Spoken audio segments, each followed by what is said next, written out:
a las nuevas autoridades elegidas democráticamente por el pueblo chileno. 11 de septiembre de 1973, 9 de la mañana. Santiago de Chile. El presidente Salvador Allende está en el Palacio de la Moneda, el palacio presidencial en pleno centro de la capital. Afuera, tanques rodean el edificio. Soldados toman posiciones. La radio transmite mensajes confusos. Hay un golpe de Estado en desarrollo. Los militares se han levantado contra el gobierno democráticamente electo. Exigen la renuncia del presidente. Allende se niega. Desde el interior del palacio da su último discurso, por radio, a la nación. Trabajadores de mi patria, tengo fe en Chile y su destino. Superarán otros hombres este momento gris y amargo donde la traición pretende imponerse. Sigan ustedes sabiendo que, mucho más temprano que tarde, de nuevo se abrirán las grandes alamedas por donde pase el hombre libre, opina para construir una sociedad mejor. Su voz es firme, pero se nota la tensión, el dolor, la traición, porque uno de los generales que lidera el golpe es alguien en quien Allende confiaba, a quien él mismo había nombrado comandante en jefe del ejército apenas semanas antes, Augusto Pinochet. A las 11 de la mañana, aviones de la Fuerza Aérea Chilena bombardean la Moneda, el Palacio Presidencial, en pleno centro de Santiago, con cohetes, con bombas. El edificio arde, las llamas se elevan, el humo cubre la ciudad. Es la primera vez en la historia de Chile que un palacio presidencial es bombardeado por su propio ejército, contra su propio presidente. Poco después del mediodía, Salvador Allende está muerto. Oficialmente, suicidio. Se disparó con un rifle AK-47 que le había regalado Fidel Castro. Pero durante décadas hubo teorías. ¿Udi fue realmente suicidio? ¿O fue ejecutado? No fue hasta 2011, 38 años después, que una investigación forense confirmó: fue suicidio. Allende se quitó la vida antes que rendirse, antes que permitir que los militares lo capturaran vivo.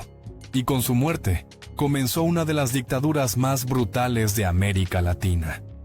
17 años de represión, de tortura, de desapariciones, de ejecuciones, más de 3.000 muertos, 40.000 torturados.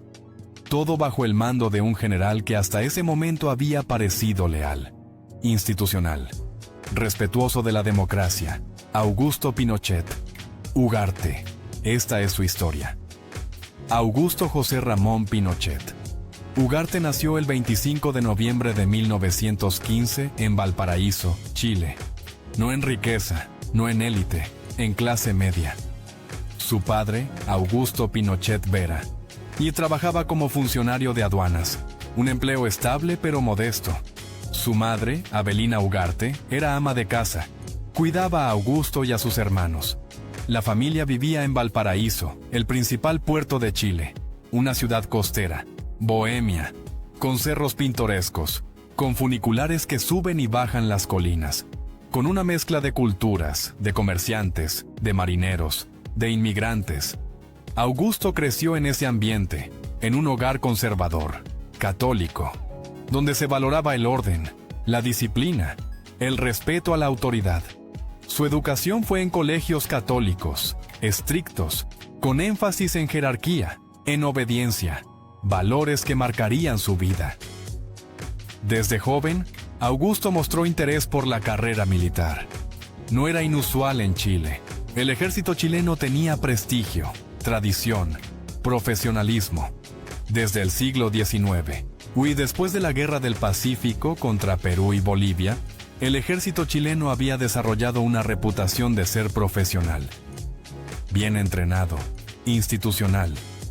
No como en otros países latinoamericanos donde los militares se involucraban constantemente en política. Chile era diferente, o al menos eso se creía. En 1933, a los 18 años, Augusto ingresó a la Escuela Militar de Chile, en Santiago, una institución prestigiosa. Fundada en 1811, que formaba a la oficialidad del ejército. con entrenamiento riguroso, académico y físico, con énfasis en disciplina, en jerarquía, en lealtad a la institución. Augusto se graduó en 1937, como subteniente de infantería, no con honores especiales, no como el mejor de su clase. Fue un estudiante promedio, competente pero no excepcional, y comenzó su carrera militar. Durante las siguientes 3 décadas, Augusto Pinochet ascendió lentamente en la jerarquía militar. No fue un ascenso meteórico. No era un general estrella, era metódico, cumplidor. Seguía órdenes, cumplía tareas administrativas, enseñaba en la escuela militar, escribía manuales de estrategia, geopolítica. En 1943 se casó con Lucía Iriart, también de familia clase media, católica, conservadora.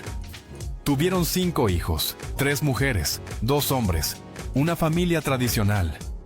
Augusto era visto como oficial confiable, no como conspiradores, no como ambicioso políticamente, simplemente como militar profesional, que respetaba la institucionalidad, que no se metía en política, lo cual en Chile era importante, porque Chile tenía tradición democrática. Desde 1833, con excepción de breves periodos, Chile había mantenido gobierno constitucional, elecciones regulares, transiciones pacíficas de poder. Era excepcional en América Latina. Mientras Argentina, Brasil, Perú, Bolivia, todos sufrían golpes militares repetidos, Chile mantenía estabilidad democrática, y el ejército chileno se enorgullecía de eso, de no intervenir en política, de respetar la Constitución, de obedecer al gobierno civil. Augusto Pinochet parecía encarnar esos valores. Para 1968, había alcanzado el rango de general de brigada, y en 1973, el presidente Salvador Allende lo nombró comandante en jefe del ejército. Fue una decisión que cambiaría la historia, porque Allende pensó que Pinochet era leal, institucional, no conspiraría. Estaba completamente equivocado. Para entender el golpe de 1973, hay que entender el contexto político de Chile en profundidad. Chile, a diferencia de muchos países latinoamericanos, tenía tradición democrática sólida. Desde 1833, con breves interrupciones, había mantenido sistema constitucional, elecciones regulares, Congreso funcional, prensa libre, partidos políticos diversos. Era orgullo chileno. Y esa tradición hacía el golpe aún más impactante, más traumático, porque no era un país con historial de golpes militares, no era Argentina, no era Brasil, era Chile, el Chile democrático, el Chile institucional. En 1970, Salvador Allende ganó las elecciones presidenciales. Allende tenía 62 años, médico de profesión. Había sido ministro de Salud en el gobierno de Pedro Aguirre Cerda en los años 30, senador durante décadas y candidato presidencial 3 veces antes. En 1952, en 1958, en 1964. Siempre había perdido, por márgenes pequeños, pero perdido. En 1970 finalmente ganó, como candidato de la Unidad Popular, una coalición que incluía su Partido Socialista, el Partido Comunista de Chile, el Partido Radical, el MAPU, Movimiento de Acción Popular Unitaria, Cristianos por el Socialismo, una alianza amplia de izquierda. Ganó con el 36.2% de los votos. Jorge Alessandri, el candidato de derecha, sacó 34.9%. Radomiro Tomic, demócrata cristiano de centro-izquierda, sacó 27.8%. Ninguno tenía mayoría. Y bajo la Constitución chilena de entonces, cuando ningún candidato tenía mayoría absoluta, el Congreso debía elegir entre los 2 más votados. Tradicionalmente, siempre elegían al que había sacado más votos. Era convención constitucional, respeto a la voluntad popular. Pero en 1970 había duda, porque Allende era marxista declarado, socialista. Quería transformar Chile en sociedad socialista, democráticamente, a través de reformas, legalmente, pero socialista al fin, y Estados Unidos estaba aterrorizado. Richard Nixon era presidente, Henry Kissinger su asesor de seguridad nacional. Ambos veían el mundo a través del lente de Guerra Fría. Estados Unidos versus Unión Soviética. Capitalismo versus comunismo. Y América Latina era zona de influencia estadounidense. La doctrina Monroe desde 1823 declaraba que América era para los americanos. Y por americanos, Estados Unidos se entendía a sí mismo. Ya había una Cuba socialista, bajo Fidel Castro desde 1959. Un dolor de cabeza constante para Washington. No iban a permitir otro Cuba, especialmente en Sudamérica. Así que Nixon y Kissinger actuaron. Antes incluso de que Allende fuera confirmado por el Congreso. El 15 de septiembre de 1970, 9 días después de la elección, Nixon convocó reunión urgente. Con Kissinger, con Richard Helms, director de la CIA. Nixon fue directo. Quiero que Allende no asuma. Usen lo que sea necesario. $10 millones disponibles. Más si se necesita. Hagan que la economía chille. Hagan cualquier cosa, pero que Allende no asuma. Helms tomó notas. En su libreta escribió las instrucciones. Hacer chillar la economía. No preocuparse por riesgos. Un chance en 10 quizás, pero vale intentar. Trabajo de tiempo completo. Mejor gente disponible. Hacer lo que sea necesario. Objetivo firme. Allende no asume. No sobrevive. Esas notas eventualmente se hicieron públicas. Evidencia directa de conspiración de Estados Unidos contra democracia chilena. La CIA lanzó 2 operaciones. Track 1. Convencer al Congreso chileno de no elegir a Allende. Presionando demócrata cristianos.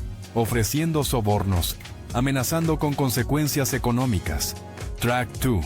Más extremo. Provocar golpe militar. Antes de que Allende asumiera. Para eso necesitaban remover obstáculo principal. El general René Schneider.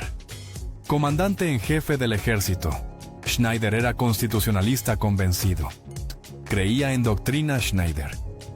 Que el ejército debía ser profesional, apolítico, respetar la Constitución, no intervenir en política, bajo ninguna circunstancia. Mientras Schneider comandara el ejército, golpe era imposible. Así que grupos golpistas, con conocimiento y apoyo de CIA, conspiraron para secuestrarlo. Sacarlo del camino, temporalmente, para que golpe pudiera proceder. El 22 de octubre de 1970, un grupo de militares y civiles intentó secuestrar a Schneider, en plena calle, en su auto, camino al Ministerio de Defensa. Lo interceptaron. Schneider sacó su arma para defenderse. Los conspiradores dispararon múltiples tiros.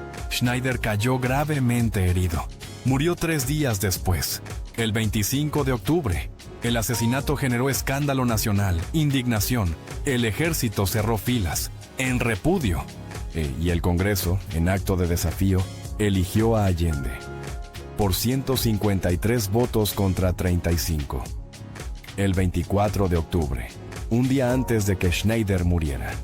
Y el 3 de noviembre de 1970, Salvador Allende asumió como presidente constitucional de Chile. Estados Unidos había fallado en evitarlo, pero no abandonó. Nixon ordenó continuar presión. Kissinger coordinó. La CIA operaba. Durante 3 años, de 1970 a 1973, el gobierno de Allende enfrentó hostilidad constante, interna y externa. Internamente, la oposición de derecha boicoteaba todo. En el Congreso bloqueaban leyes, acusaban constitucionalmente a ministros, creaban crisis políticas constantes. Los empresarios saboteaban la economía, acaparaban productos, creando escasez artificial. Las tiendas estaban vacías no porque no hubiera producción, sino porque empresarios guardaban productos en bodegas, esperando crear caos para desestabilizar el gobierno. Los camioneros hicieron paros, Octubre de 1972. Por semanas. Miles de camiones parados, bloqueando carreteras, paralizando transporte de mercancías, de alimentos, de combustible, creando crisis. Y la CIA financiaba. Documentos desclasificados lo confirman. La CIA entregó millones de dólares a grupos opositores. A medios de comunicación. El Mercurio, el periódico conservador más importante, recibió fondos para mantener campaña constante contra Allende, publicando diariamente editoriales alarmistas, prediciendo catástrofe, comunismo, dictadura, fin de Chile. Externamente, Estados Unidos aplicó presión económica masiva y bloqueó créditos del Banco Mundial, del Banco Interamericano de Desarrollo, del Fondo Monetario Internacional. Chile no podía acceder a financiamiento internacional. Presionó a empresas estadounidenses para que no invirtieran en Chile, para que retiraran inversiones, para que cortaran relaciones comerciales. El objetivo era claro: hacer que la economía colapsara, para que el pueblo culpara a Allende, para crear las condiciones para golpe militar. Y funcionó parcialmente. La economía chilena entró en crisis. La inflación se disparó. De 5% en 1970 a 163% en 1972, a 580% en 1973. Los salarios no podían seguir el ritmo. El poder adquisitivo se evaporaba. Había escasez de todo: pan, leche, carne, azúcar. La gente hacía colas durante horas para comprar productos básicos cuando había. El mercado negro florecía. Precios estratosféricos. Solo ricos podían pagar. Las clases medias y trabajadoras sufrían y empezaron a dudar de Allende, de su proyecto, de si realmente estaba funcionando. Pero Allende también tenía apoyo masivo de trabajadores, de campesinos, de sectores populares que habían recibido beneficios, aumentos salariales en los primeros años, reforma agraria que les dio tierras, nacionalización del cobre que generó orgullo nacional, programas sociales, medio litro de leche diario para cada niño chileno, expansión de educación, de salud pública, de vivienda. Para ellos, Allende era esperanza, era cambio, era justicia, y estaban dispuestos a defenderlo. Así Chile se polarizó extremadamente. Por un lado, para sectores que veían a Allende como salvador, como líder que finalmente ponía a Chile al servicio de mayorías, no de oligarcas, no de empresarios, no de Estados Unidos. Por otro lado, sectores que veían a Allende como amenaza, como comunista que destruiría Chile, que convertiría a Chile en dictadura al estilo cubano o soviético, que confiscaría propiedades, que eliminaría libertades. En medio estaban demócrata cristianos, el partido de centro, que en 1964 habían apoyado a su candidato Eduardo Frei Padre, que había sido presidente de 1964 a 1970. Implementando reformas moderadas, la DC inicialmente pensó que podría trabajar con Allende, que podría moderar sus políticas, que podría ser puente. Pero gradualmente se movieron hacia la oposición, presionados por su ala derecha, por la Iglesia Católica conservadora, por empresarios, por Estados Unidos. Y para 1973, la DC estaba con la oposición, acusando a Allende de violar la Constitución, de querer instaurar dictadura, de armar grupos paramilitares. Había tensión extrema, enfrentamientos callejeros entre partidarios y opositores. La ultraizquierda, grupos como el MIR, Movimiento de Izquierda Revolucionaria, tomaban fábricas, haciendas, expropiaban sin autorización legal. Allende trataba de controlarlos, pero era difícil. La ultraderecha formaba grupos paramilitares, Patria y Libertad, que atacaban simpatizantes de izquierda, que saboteaban infraestructura, que conspiraban abiertamente para golpe, y el ejército observaba, inquieto. Dividido internamente también, oficiales mayores, de clase alta, conservadores, querían intervenir. Creían que Chile se hundía, que había que salvar el país del comunismo, del caos. Oficiales más jóvenes, algunos simpatizantes de Allende, querían respetar la Constitución, mantener al ejército fuera de política. Y en medio estaba el alto mando, que debía decidir. Durante 2 años y medio decidieron mantenerse institucionales, bajo comando de Carlos Prats, sucesor de Schneider, también constitucionalista. Prats defendió a Allende múltiples veces. Cuando grupos golpistas intentaban presionarlo, los rechazó. Dijo que el ejército respetaba la Constitución, que no intervendría, que si había problemas, se resolvían políticamente. En elecciones, no con tanques, pero la presión sobre Prats era inmensa. De oficiales golpistas, de sus propias esposas, de la sociedad de clase alta que lo veía como traidor, como comunista, como débil. Durante 3 años, de 1970 a 1973, el gobierno de Allende implementó su programa socialista. Nacionalizó el cobre. Chile es uno de los mayores productores de cobre del mundo, y las minas estaban controladas por empresas estadounidenses: Anaconda, Kennecott. Allende las nacionalizó, sin compensación adecuada según las empresas. Estados Unidos estaba furioso. Allende también nacionalizó bancos, empresas grandes, implementó reforma agraria, expropió tierras de latifundistas, las redistribuyó a campesinos, aumentó salarios, congeló precios, expandió programas sociales, salud, educación, vivienda. Inicialmente, la economía creció, el desempleo bajó, el consumo aumentó, pero rápidamente surgieron problemas. La inflación se disparó, porque había más dinero circulando, a más demanda, pero no más producción. Los empresarios, opuestos a Allende, saboteaban, acaparaban productos, creaban escasez artificial. Las tiendas estaban vacías, había colas para pan, para leche, para productos básicos, y Estados Unidos apretaba. Nixon ordenó hacer chillar la economía chilena. La CIA implementó la Operación Fubelt. Desestabilización económica, bloqueo de créditos internacionales, presión sobre empresas para que no invirtieran en Chile, financiamiento de grupos opositores, de camioneros que hicieron paros paralizando el país, de medios de comunicación que atacaban constantemente a Allende. La situación se polarizó extremadamente. La derecha y parte del centro acusaban a Allende de querer instaurar dictadura comunista, de querer convertir Chile en otra Cuba. La izquierda acusaba a la oposición de sabotaje, de conspirar con Estados Unidos, de traicionar a Chile. Había manifestaciones masivas, a favor y en contra, enfrentamientos en las calles. El país estaba dividido y el ejército estaba cada vez más inquieto.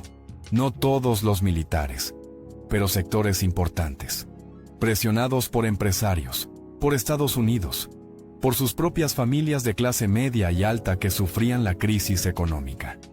En agosto de 1973, Carlos Prats, el comandante en jefe leal a Allende, renunció, bajo presión de oficiales golpistas, de protestas de esposas de militares, que lo acusaban de débil, de permitir que Chile cayera en el comunismo. Allende necesitaba reemplazar a Prats, necesitaba a alguien de confianza, alguien institucional.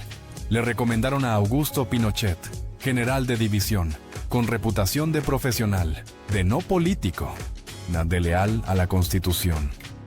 Allende lo nombró comandante en jefe del ejército el 23 de agosto de 1973, apenas 19 días antes del golpe. Fue el error más grande de Allende, porque Pinochet ya estaba conspirando, o al menos sabía de la conspiración, y decidió unirse, no inmediatamente. Pinochet no era el líder del golpe originalmente. Ese era el almirante José Toribio Merino, de la Armada, y el general Gustavo Lake, de la Fuerza Aérea. Ellos planearon el golpe, con apoyo de la CIA, con financiamiento de empresarios chilenos, con coordinación de grupos civiles opositores. y en los últimos días le informaron a Pinochet. Le dieron un ultimátum: o se unía, o sería removido, arrestado, posiblemente ejecutado. Pinochet decidió unirse, y por ser comandante en jefe del ejército, la rama más grande y poderosa de las Fuerzas Armadas, automáticamente se convirtió en líder de facto del golpe. El plan era simple: tomar control de Valparaíso y Viña del Mar, los puertos principales, luego Santiago, capturar a Allende, vivo o muerto, instalar una junta militar, gobernar temporalmente, hasta que se estabilizara el país, luego devolver el poder a civiles, o eso dijeron. 11 de septiembre de 1973, 6 de la mañana. La Armada toma control de Valparaíso, sin resistencia. A las 8 de la mañana, Allende es informado en su residencia personal. Hay un golpe militar en desarrollo. Se dirige inmediatamente a La Moneda, el palacio presidencial, con un grupo pequeño de guardias, de asesores, de colaboradores leales, quizás 40 personas. La Moneda es un edificio neoclásico masivo, en pleno centro de Santiago, a cuadras de la Plaza de Armas, del Congreso, de los ministerios. Es el corazón del gobierno. Allende llega alrededor de las 8:30. El palacio ya está rodeado por carabineros, la policía uniformada, que inicialmente defienden a Allende. Pero cuando llegan los tanques del ejército, los carabineros se retiran. No van a enfrentar tanques, así que el palacio queda defendido solo por el grupo de amigos del presidente, GAP, un pequeño grupo de seguridad personal de Allende. Jóvenes, leales, armados con rifles, pistolas, nada contra un ejército. A las 9 de la mañana los militares exigen rendición, que Allende salga, que se entregue. Le ofrecen sacarlo del país, en avión, junto con su familia, exilio en México, o donde quiera, solo que renuncie, que se vaya. Allende se niega: no voy a renunciar. Soy el presidente constitucional, ustedes son traidores. Y comienza a preparar su último discurso. Lo graba en cinta, para transmitir por Radio Magallanes, una de las pocas radios aún en manos de simpatizantes. El discurso es emotivo, histórico. Trabajadores de mi patria, tengo fe en Chile y su destino. Habla de traición, de resistencia, de que la historia lo juzgará, y termina diciendo que pagará con su vida la lealtad del pueblo, que no renunciará. La transmisión dura varios minutos, y es interrumpida cuando los militares cortan la electricidad. Pero muchos chilenos lo escucharon, en vivo. El último mensaje de su presidente. A las 11 de la mañana, viendo que Allende no se rinde, los militares escalan, bombardean La Moneda. Aviones Hawker Hunter de la Fuerza Aérea Chilena vuelan bajo sobre Santiago, o disparan cohetes contra el palacio. Las explosiones son masivas. El edificio comienza a arder. El fuego se propaga, las ventanas estallan, los militares avanzan con tanques, disparan cañonazos, ametrallan las puertas. Dentro, los defensores responden, con rifles. Es inútil, no pueden detener tanques.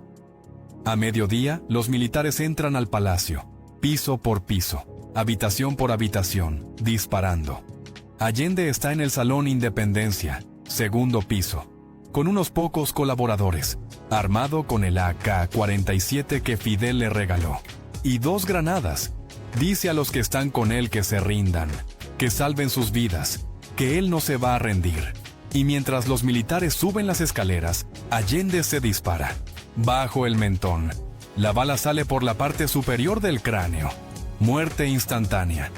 Eso es lo que determinó la autopsia de 2011. Pero durante décadas hubo controversia. Algunos decían que fue ejecutado, que los militares lo mataron y montaron el suicidio. Pero la evidencia forense de 2011 fue concluyente. Fue suicidio. Allende prefirió morir que rendirse. Su cuerpo fue envuelto en una bandera chilena, sacado del palacio en llamas, llevado a un hospital militar, luego a Viña del Mar, donde fue enterrado en una tumba sin nombre. En el panteón familiar, sin funeral público, sin honores, en secreto. para evitar que se convirtiera en mártir, en símbolo. Pero se convirtió de todas formas. Con Allende muerto, la junta militar asumió el poder. 4 hombres: Augusto Pinochet, por el ejército; José Toribio Merino, por la armada; Gustavo Lake, por la fuerza aérea; César Mendoza, por carabineros. Los 4 se declararon gobierno. Disolvieron el Congreso. Prohibieron partidos políticos. Suspendieron la Constitución. Impusieron toque de queda. De 6 de la tarde a 6 de la mañana. Cualquiera en las calles podía ser disparado sin advertencia. Y comenzó la represión. Inmediata. Brutal. Miles de personas fueron arrestadas en los días siguientes al golpe. Simpatizantes de Allende, militantes socialistas, comunistas, sindicalistas, estudiantes, intelectuales, artistas, cualquiera sospechoso de izquierdismo, los llevaron al Estadio Nacional, el estadio de fútbol más grande de Chile, que fue convertido en campo de concentración. Miles de personas encerradas, en las gradas, en los vestuarios, sin comida adecuada, sin baños, hacinados. Y ahí comenzaron los interrogatorios, las torturas, golpes, descargas eléctricas, ahogamientos simulados, violaciones, todo para obtener información. Dan nombres de otros militantes, de células clandestinas, de planes de resistencia. Uno de los detenidos fue Víctor Jara, cantautor famoso, ícono de la nueva canción chilena, música con contenido social, político. Víctor había apoyado a Allende abiertamente. Cantaba en sus mítines. Fue arrestado el 12 de septiembre, llevado al Estadio Chile, un estadio más pequeño. Ahí fue torturado. Le quebraron las manos, los dedos, para que no pudiera tocar guitarra. Lo golpearon brutalmente, y el 16 de septiembre lo ejecutaron. Con más de 40 balazos, su cuerpo fue arrojado en la calle, para que fuera encontrado, para que sirviera de advertencia. Víctor Jara se convirtió en símbolo de la brutalidad del régimen, de la represión cultural, de la muerte de la democracia chilena. Pero no fue el único.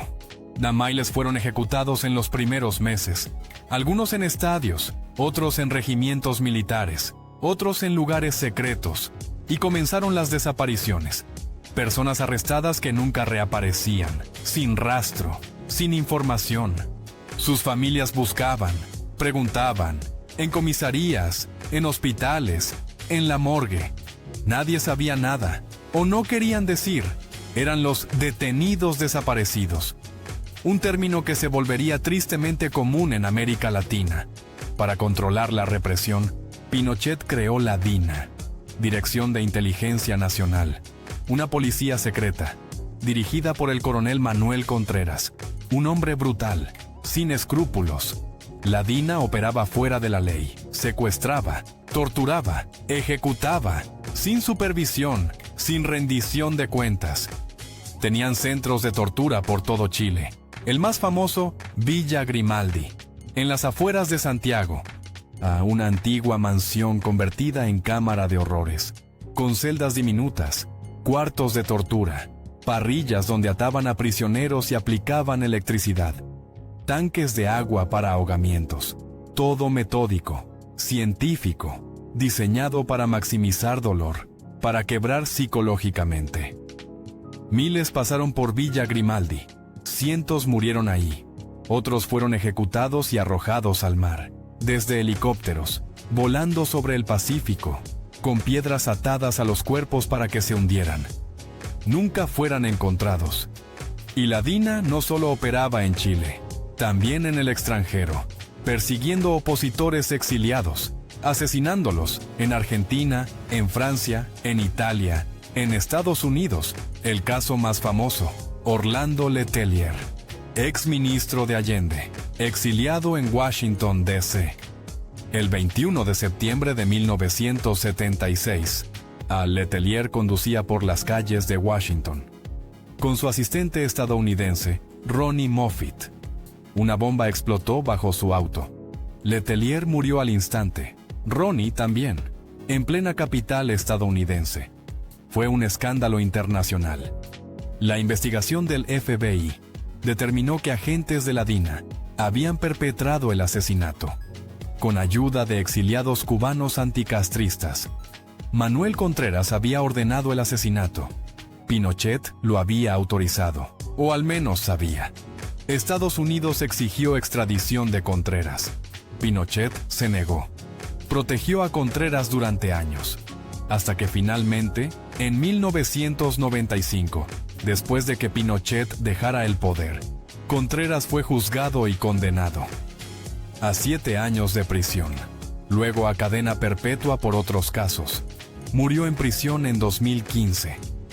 Pero eso fue décadas después. Durante los 70 y 80, operó con impunidad total. Y la DINA era solo parte de un sistema más grande, la Operación Cóndor, una conspiración de dictaduras sudamericanas. Chile, Argentina, Uruguay, Paraguay, Brasil, Bolivia. Coordinando represión, intercambiando información, extraditando prisioneros entre países, asesinando opositores en territorio ajeno. Fue una red terrorista de Estado, a escala continental. Y Pinochet era uno de sus líderes. Pero mientras la DINA torturaba y mataba, Pinochet construía una imagen pública diferente, de estadista, de salvador de Chile, de líder que había rescatado al país del comunismo, del caos. Usaba uniforme militar siempre, con medallas, con insignias, con cara seria, autoritaria. Daba discursos hablando de orden, de seguridad, de reconstrucción nacional. Y efectivamente, comenzó a reconstruir la economía, pero de una manera radical, con una ideología opuesta completamente al socialismo de Allende. Neoliberalismo extremo. Trajo un grupo de economistas chilenos, educados en la Universidad de Chicago, bajo Milton Friedman, el famoso economista del libre mercado. Eran conocidos como los Chicago Boys, jóvenes, idealistas del capitalismo, que querían convertir Chile en laboratorio, para probar teorías de mercado libre, sin restricciones. Y con Pinochet tenían poder absoluto, porque no había Congreso que los detuviera, no había oposición que protestara. Cualquiera que protestara era arrestado, torturado, desaparecido. Así que los Chicago Boys implementaron su programa. Privatización masiva. Vendieron empresas estatales, servicios públicos, telecomunicaciones, electricidad, agua, pensiones.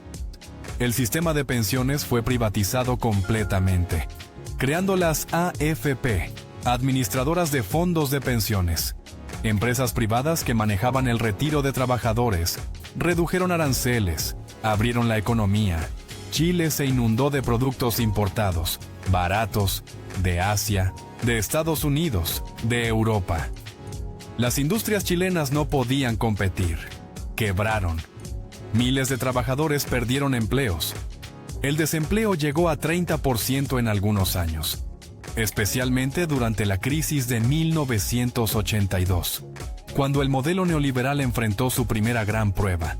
El PIB cayó 14% en un año. Los bancos colapsaron. El gobierno tuvo que intervenir para evitar colapso total.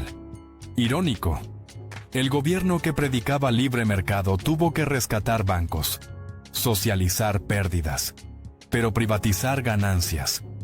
Eventualmente, la economía se recuperó a mediados de los 80 y comenzó a crecer rápido. El PIB creció 6-7% anual. Chile se convirtió en el milagro económico de América Latina. Empresarios ganaban fortunas, las exportaciones crecieron, especialmente cobre, frutas, vino, salmón. Chile se diversificó, pero había un problema: la desigualdad. El crecimiento beneficiaba principalmente a los ricos, a empresarios, a inversionistas, mientras la clase media y los pobres sufrían. Salarios bajos, servicios públicos privatizados caros, educación privatizada, salud privatizada. Todo se pagaba, y muchos no podían pagar. La pobreza aumentó. Llegó a 45% en algunos años. Casi la mitad de Chile vivía en pobreza, mientras empresarios construían mansiones, compraban yates, viajaban a Miami. Y si quieres saber cómo un dictador que torturó a miles terminó viviendo libre hasta los 90 años, suscríbete ahora porque esta historia apenas está comenzando. Pero Pinochet no solo era dictador, también era astuto políticamente. Sabía que necesitaba legitimidad, internacional y doméstica. Así que en 1980 convocó un plebiscito para aprobar una nueva constitución. Una constitución escrita por juristas conservadores, que daba poder inmenso al presidente, que permitía a Pinochet gobernar hasta 1989, con posibilidad de reelección. El plebiscito fue en septiembre de 1980, con toque de queda aún vigente, sin libertad de prensa, sin libertad de reunión, sin oposición organizada permitida, y aún así, oficialmente, el sí ganó con 67%. La oposición alegó fraude masivo, que hubo manipulación, intimidación. Probablemente tenían razón, pero no importó.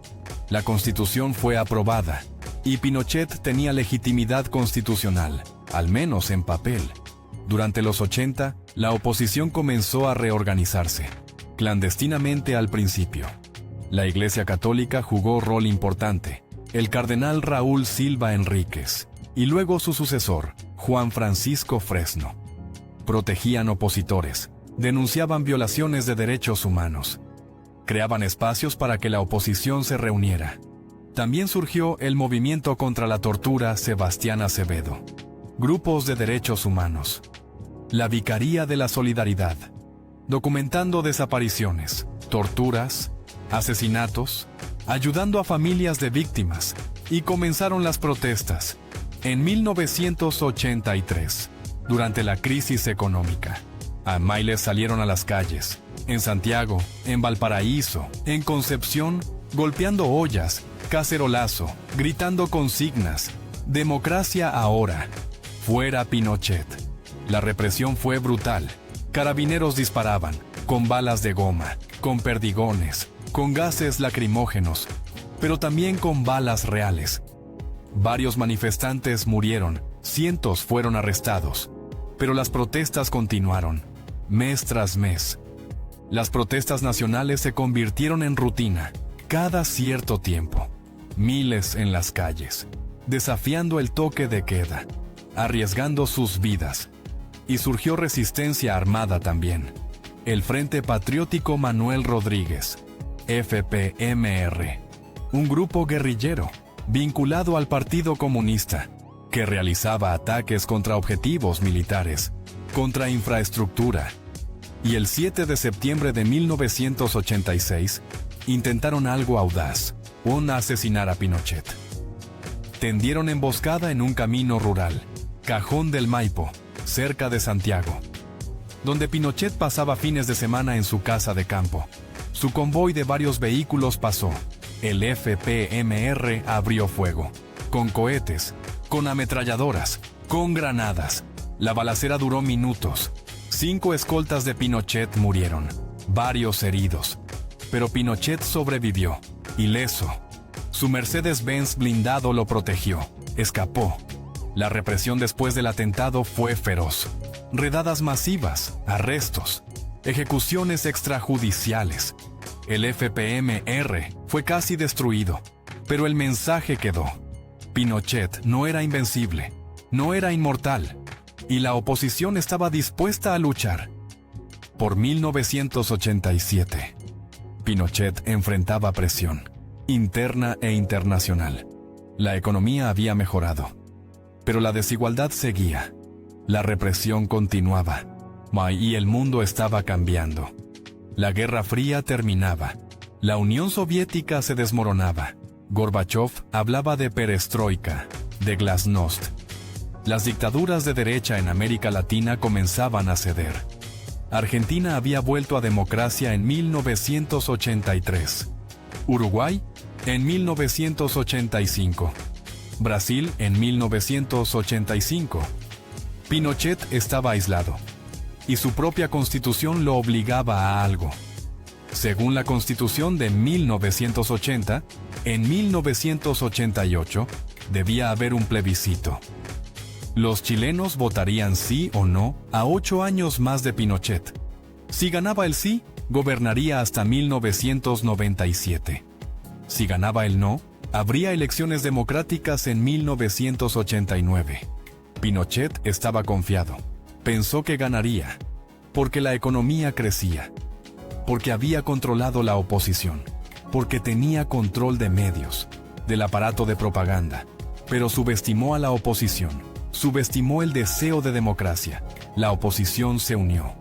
Formó la concertación de partidos por el no, socialistas, demócrata cristianos, radicales, humanistas, todos los partidos opositores, desde centro hasta izquierda, unidos por primera vez, con un solo objetivo: derrotar a Pinochet.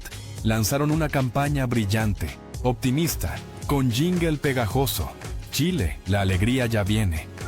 Con colores, con juventud, con esperanza, mientras Pinochet hacía campaña amenazando, diciendo que el no significaba volver al caos, al comunismo, a Allende. La oposición decía que el no significaba democracia, libertad, futuro. El 5 de octubre de 1988 se realizó el plebiscito. La votación fue masiva, más del 90% de participación, y cuando comenzaron a contar los votos, Pinochet perdía. El no iba adelante. Los militares querían anular el resultado, imponer el sí, dar un autogolpe. Pinochet consideró hacerlo. Reunió a la Junta. Pero los otros miembros, especialmente el general Fernando Matei de la Fuerza Aérea, se negaron. Dijeron que había que respetar el resultado, que el mundo estaba observando, que no podían desconocer el plebiscito. Pinochet finalmente cedió. A las 2 de la mañana del 6 de octubre, admitió la derrota. El no había ganado. 56% contra 44%. Chile volvería a democracia. Habría elecciones presidenciales en diciembre de 1989. Fue una noche histórica. Miles salieron a las calles, a celebrar, llorando, abrazándose, tocando bocinas, gritando: ¡ganamos! Después de 17 años de dictadura, Chile volvía a democracia. En diciembre de 1989 se realizaron las elecciones. Patricio Aylwin, candidato de la Concertación, ganó con 55%.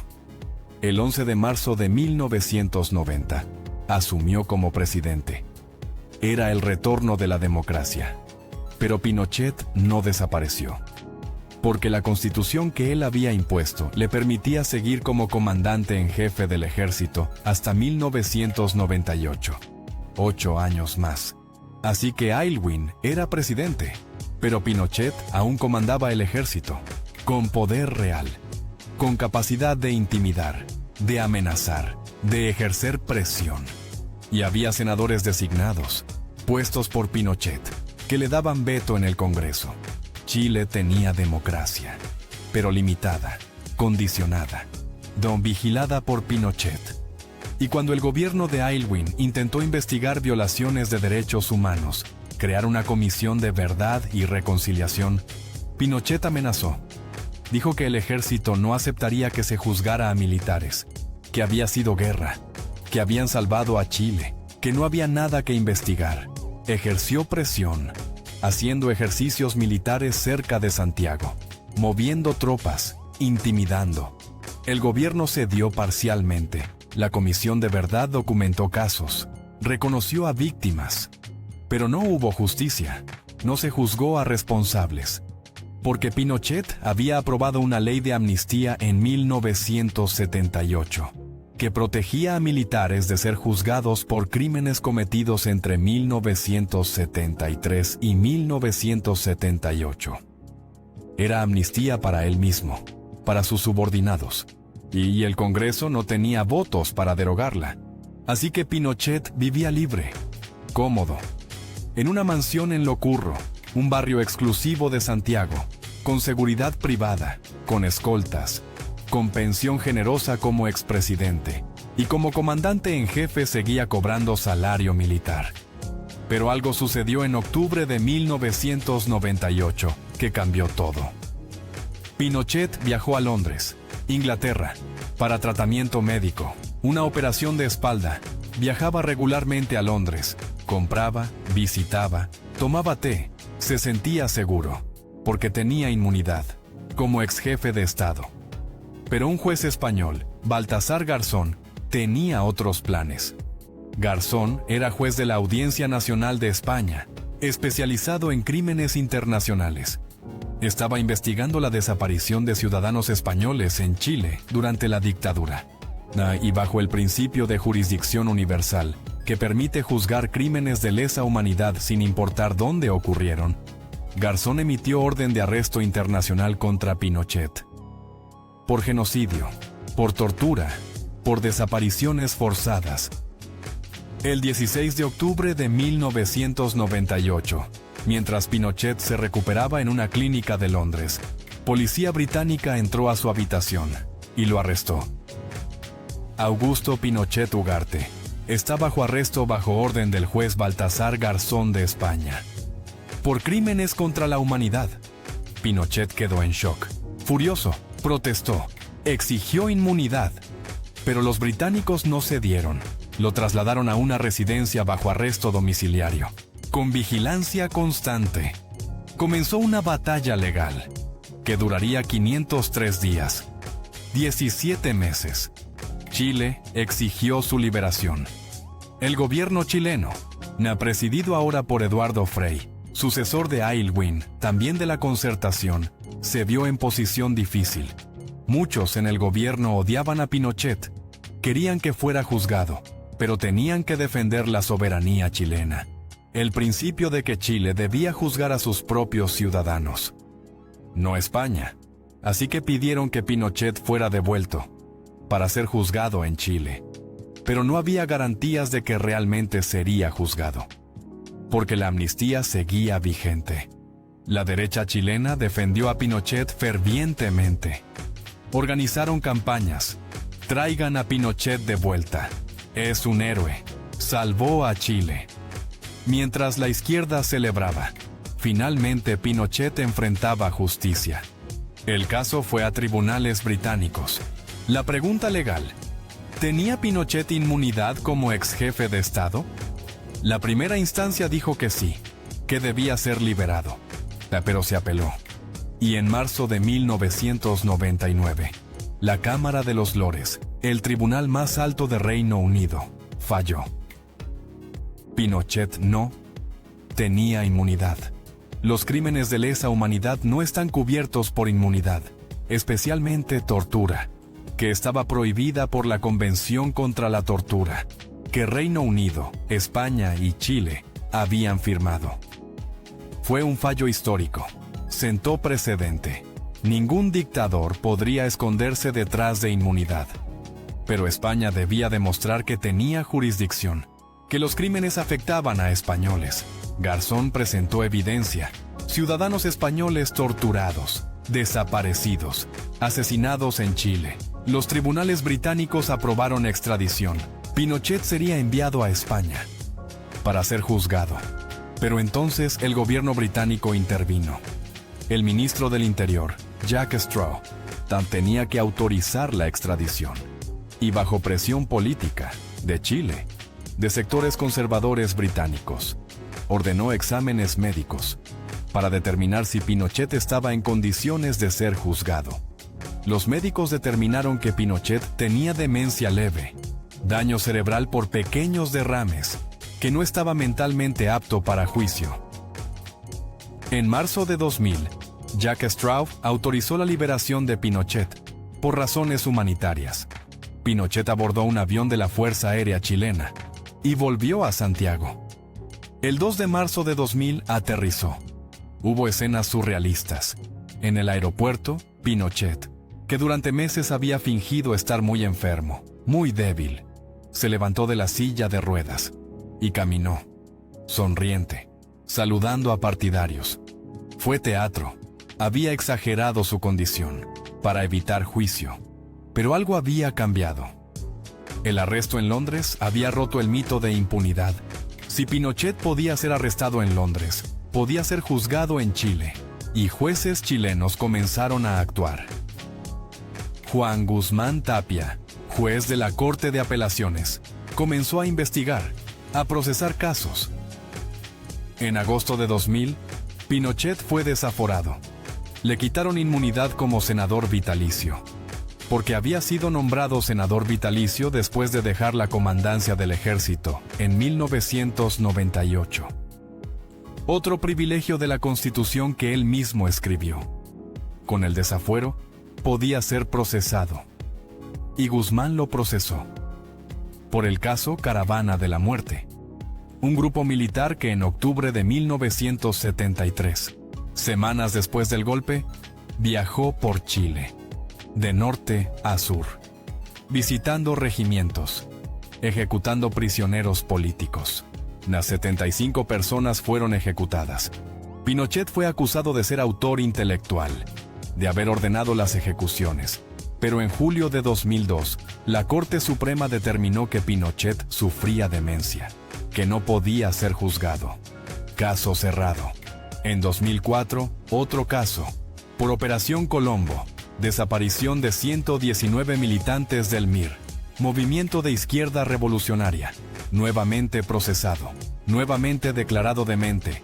En 2005, otro caso, por torturas en Villa Grimaldi, por enriquecimiento ilícito, porque se descubrió que Pinochet tenía cuentas secretas en bancos estadounidenses, Riksbank, con millones de dólares, dinero que no podía justificar con su salario militar. Había robado, malversado fondos públicos o recibido sobornos, o ambos. El descubrimiento destruyó su imagen, y incluso partidarios quedaron consternados.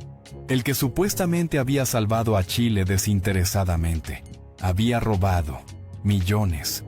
Pinochet fue procesado, arrestado domiciliariamente, pero nunca juzgado, porque en diciembre de 2006 sufrió un ataque cardíaco masivo.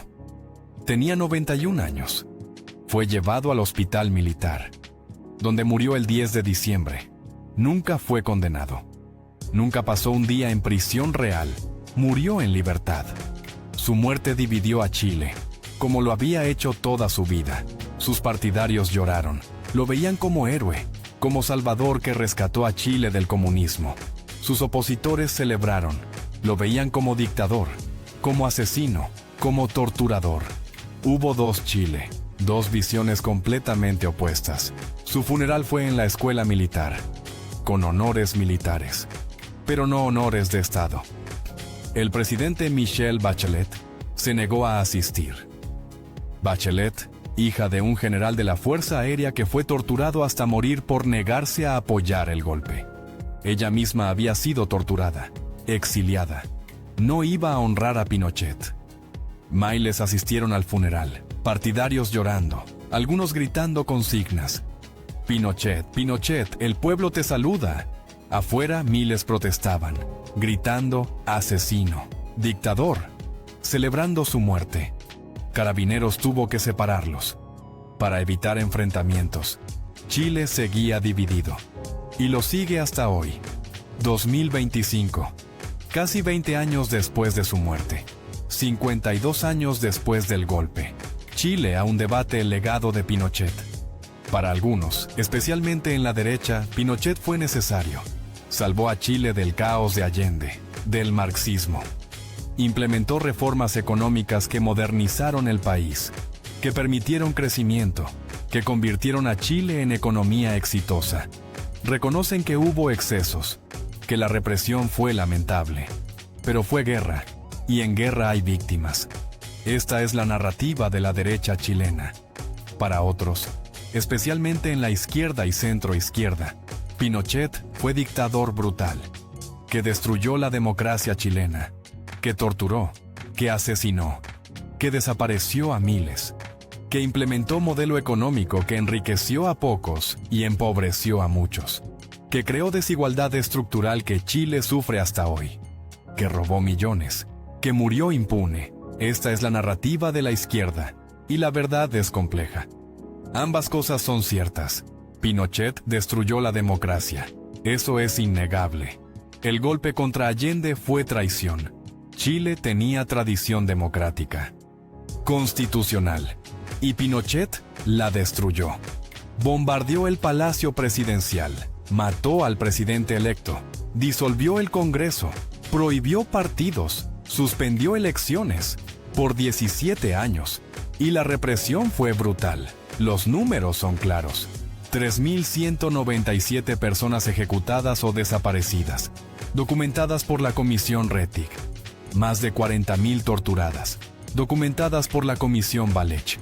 Cientos de miles exiliadas, que tuvieron que huir de Chile, vivir en otros países, lejos de sus familias, de su tierra. Todo por pensar diferente, por ser de izquierda, por apoyar a Allende.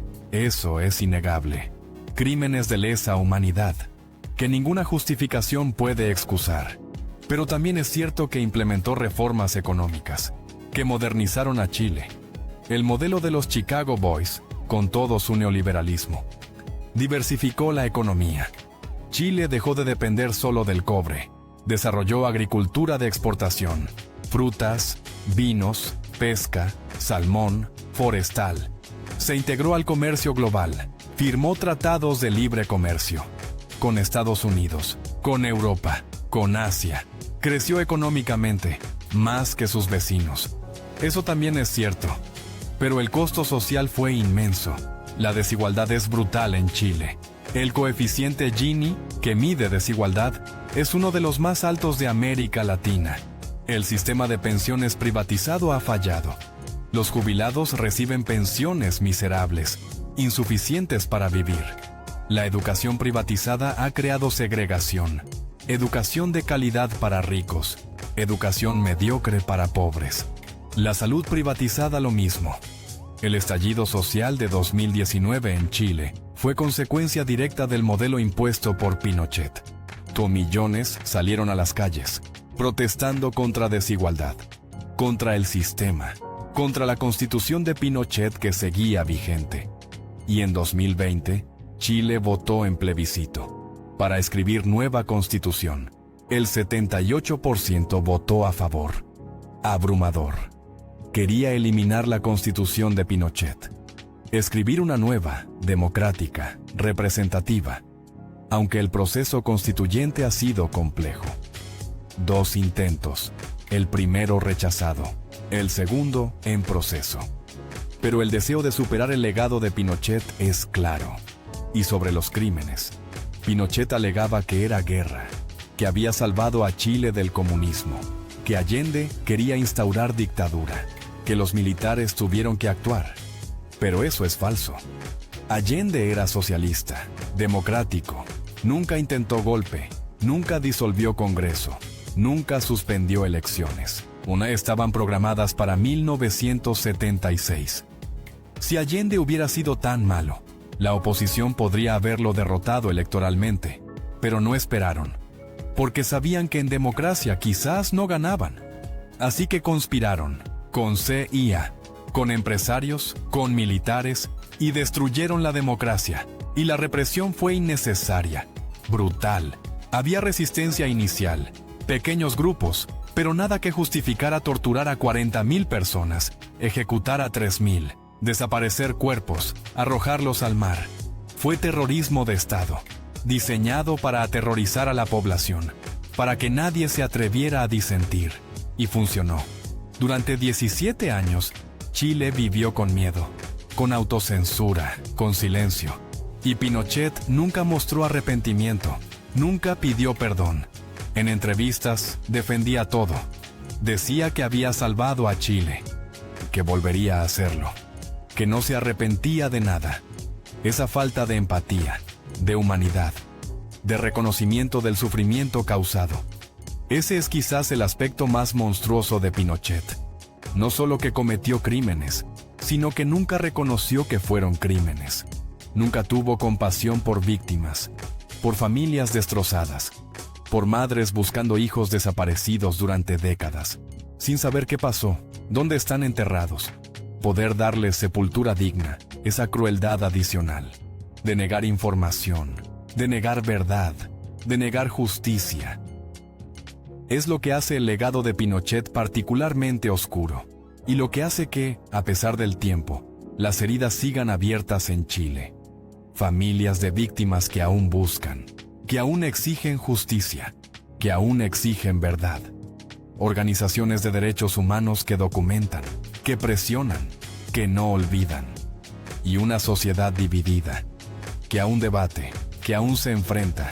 Cada 11 de septiembre, aniversario del golpe, hay manifestaciones de ambos lados, unos honrando a Pinochet, otros denunciándolo.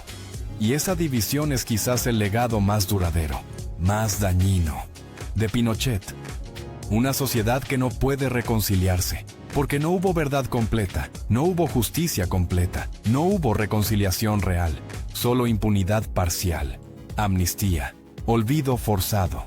Y eso no sana heridas, las mantiene abiertas, sangrando, generación tras generación.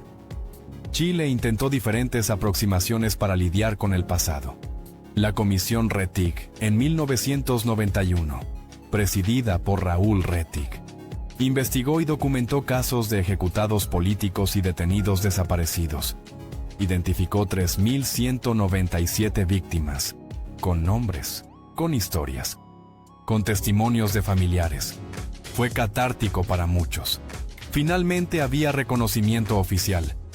El Estado chileno admitía que habían ocurrido crímenes, pero no hubo consecuencias penales. La amnistía de Pinochet protegía a perpetradores. La Comisión Valech en 2004, presidida por Monseñor Sergio Valech, investigó la tortura, recibió testimonios de más de 35.000 personas que declararon haber sido torturadas. Los testimonios eran desgarradores. Descripciones detalladas de métodos, de lugares, de torturadores, de traumas que duraban décadas. Muchas víctimas nunca habían hablado antes, por vergüenza, por trauma, por miedo. Hablar públicamente, dar testimonio oficial. Fue proceso doloroso pero necesario. El informe Valech documentó 28.219 casos de tortura, con evidencia verificable. Probablemente hubo muchos más que nunca testificaron. Por muerte, por exilio, por incapacidad psicológica de revivir el trauma. Y nuevamente, el Estado chileno reconoció, pidió perdón, ofreció reparaciones, pensiones para víctimas, atención médica, psicológica, pero no justicia penal. Los torturadores seguían libres, algunos en el ejército todavía, algunos con pensiones generosas, viviendo cómodamente, mientras sus víctimas sufrían secuelas. El sistema judicial chileno ha procesado algunos casos. Después del arresto de Pinochet en Londres, jueces más valientes comenzaron a actuar, interpretando la amnistía de manera restrictiva, aplicando el concepto de crímenes de lesa humanidad, que son imprescriptibles, que no pueden ser amnistiados. Cientos de militares han sido procesados, algunos condenados a penas de prisión. Pero generalmente leves, 5 años, 10 años, con beneficios, prisión domiciliaria, libertad condicional. Pocos han cumplido sentencias completas en prisión, y muchos han muerto antes de ser juzgados, por edad, por enfermedad, escapando a la justicia, como Pinochet. Contreras fue excepción, cumplió años en prisión, pero fue uno de pocos. La mayoría de torturadores, de ejecutores, nunca enfrentaron justicia, nunca pidieron perdón, nunca reconocieron crímenes, y eso perpetúa el trauma. Para víctimas, para familias, que ven a perpetradores vivir normalmente, sin consecuencias. Y la sociedad chilena sigue dividida en cómo evaluar ese periodo. En colegios, en universidades, se enseña historia del golpe, de la dictadura, pero interpretaciones varían. Según orientación política de la institución, colegios privados de élite, conservadores, tienden a presentar visión más benevolente de Pinochet, enfatizando crecimiento económico, modernización, presentando represión como exceso lamentable pero necesario en contexto de Guerra Fría.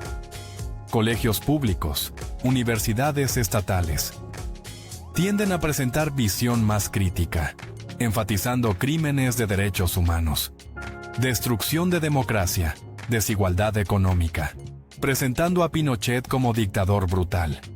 Y los jóvenes chilenos crecen con narrativas diferentes, dependiendo de su clase social, de su educación, de su familia. Encuestas muestran división persistente cuando se pregunta si el golpe de 1973 fue justificado. Aproximadamente 30 a 40% dice que sí, que fue necesario, que salvó a Chile del comunismo. 60 a 70% dice que no, que fue traición, sí que destruyó democracia. Las cifras varían según año, según contexto político, pero la división persiste y se manifiesta políticamente.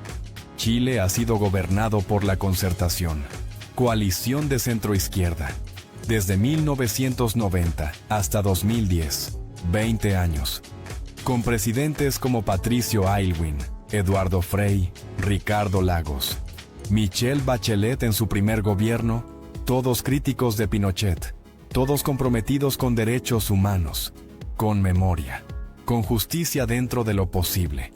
De 2010 a 2014 gobernó Sebastián Piñera, de derecha, empresario, billonario. Piñera tiene relación compleja con Pinochet.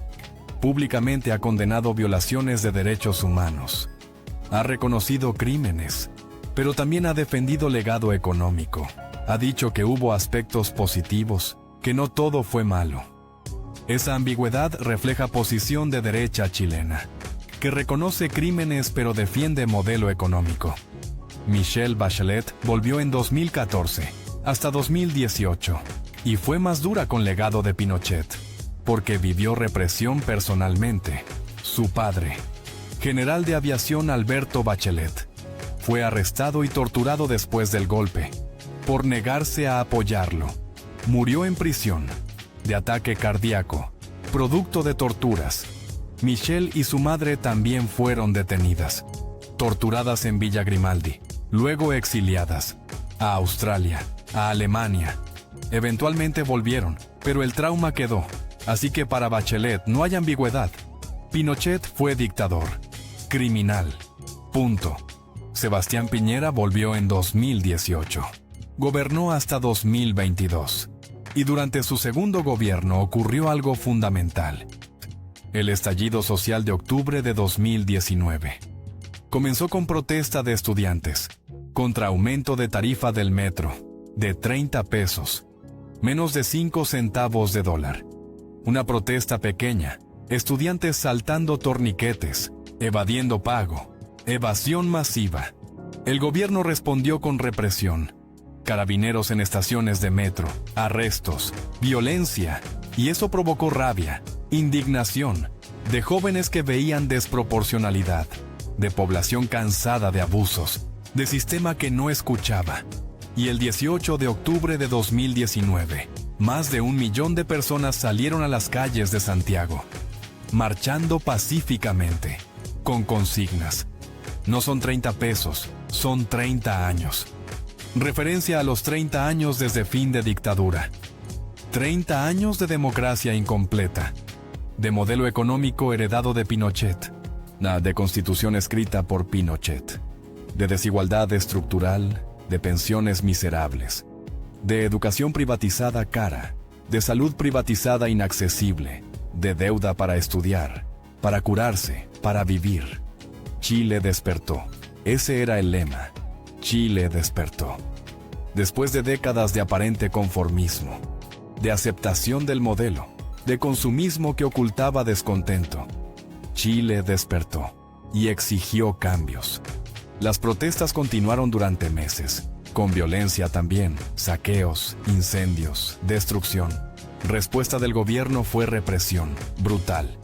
Carabineros disparando perdigones a manifestantes, a la cara. Cientos perdieron ojos, literalmente, por perdigones que impactaron ojos, cegándolos, violaciones, torturas, abusos, documentados por organizaciones de derechos humanos, por Human Rights Watch, por Amnistía Internacional. El gobierno de Piñera negó inicialmente, luego minimizó.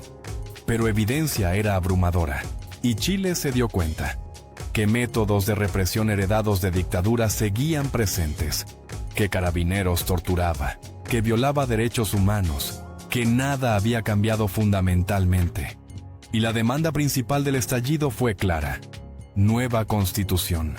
Eliminar la constitución de Pinochet, que seguía vigente, con reformas, pero esencialmente la misma.